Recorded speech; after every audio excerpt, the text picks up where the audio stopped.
सिंधुदुर्गच्या कणकवलीमधील प्रचार सभेमध्ये उद्धव ठाकरे यांनी राणे पितापुत्रांसह शिक्षण मंत्री दीपक केसरकर यांच्यावर सडकून टीका केली।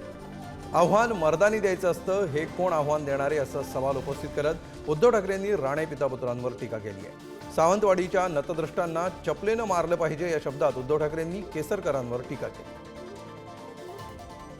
आज इथे तर उद्या तिथे काय वाटेल तिकडे जात आहेत, वाटेल ते बोलतायत।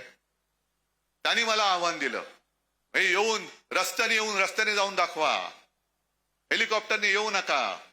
अरे रस्त्याने येऊन जायला पहिला तुझ्यावरती तिकडे जे दोन बसलेत ना दिल्लीमध्ये, त्यांना म्हणा रस्ता तरी नीट करा।